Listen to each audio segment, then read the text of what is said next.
Alright guys, my name is Chris Gutierrez. I'm a paramedic with Metro Valley Ambulance, and we have, for your viewing pleasure, two ambulances for sale, identical.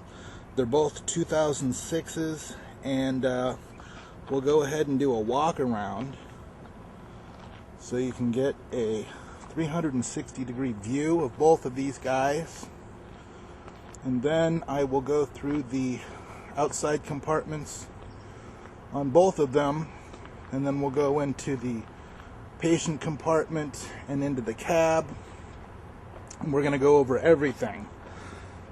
So yeah, hopefully this will be about 30 to 40 minutes worth of video, broken up into probably 4 parts, so we'll see how it shakes out at the end here.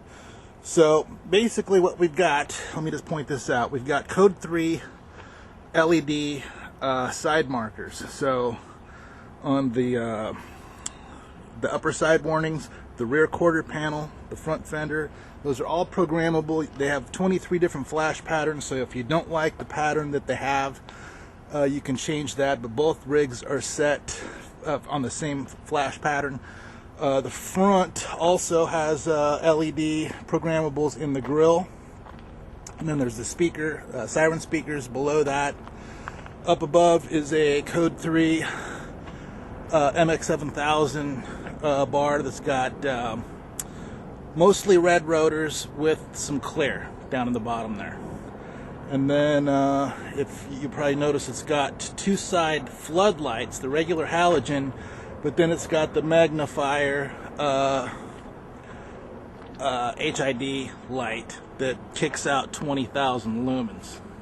So if you really need to light up the scene, the magnifier 3000 is the way to go, and a lot of rigs are getting those nowadays. If not from the coach builder, then in an aftermarket on a pole or something mounted to the back.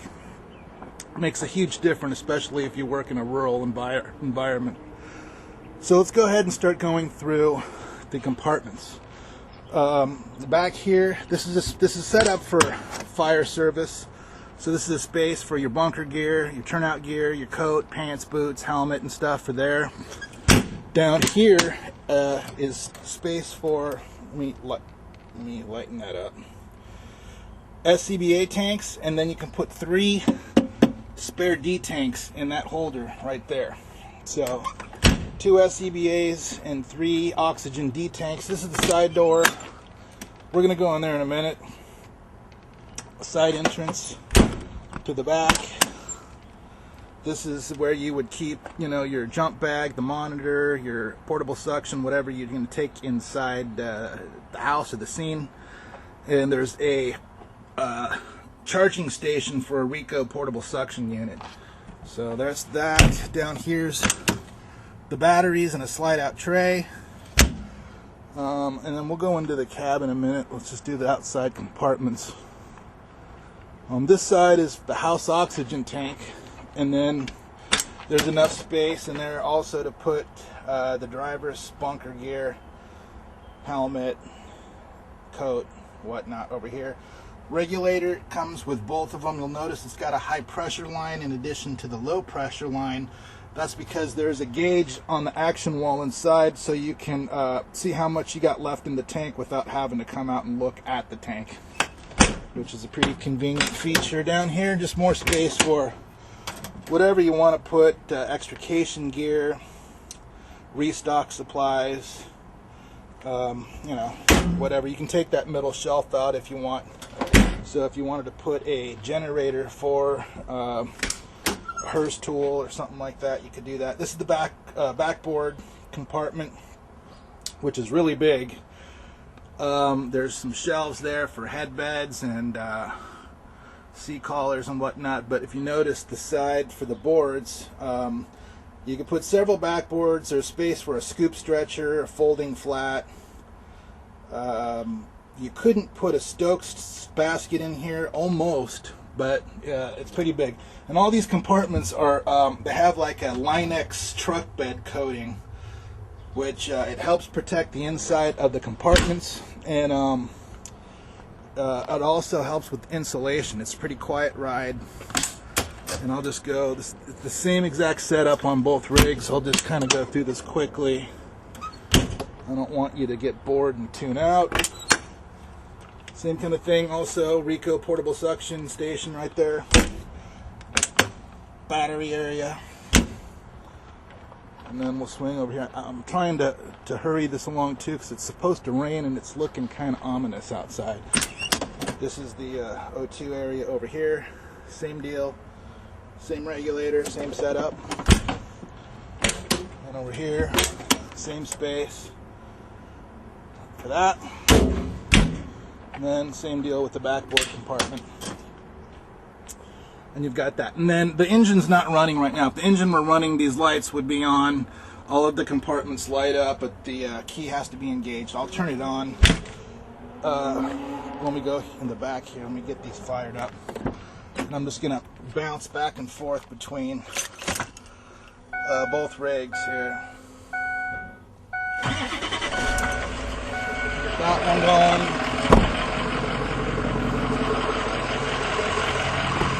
Get this one going.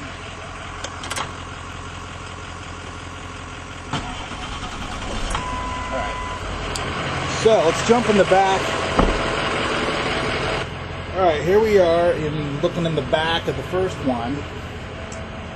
Nice and roomy. And, you know, everything's gray. Let me lighten this up a little bit.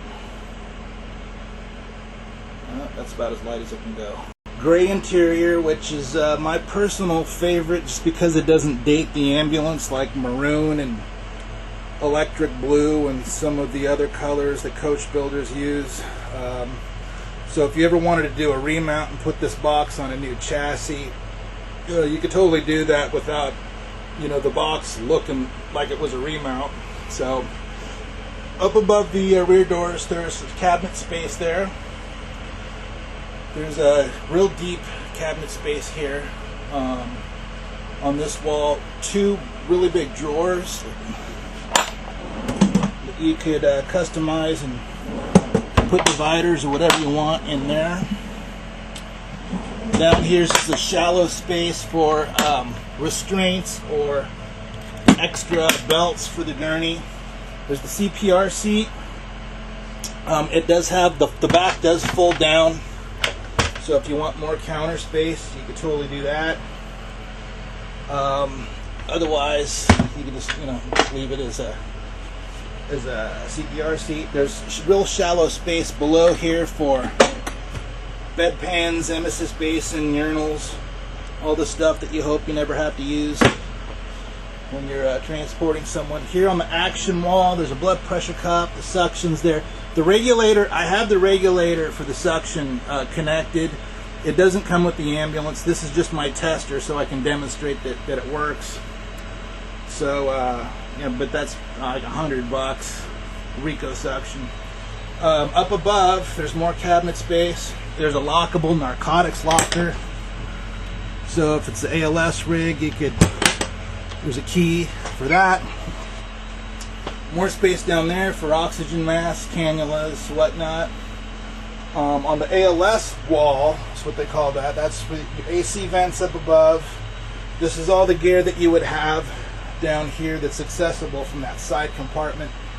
There's a drawer here with the owner's manual and some Ford stuff.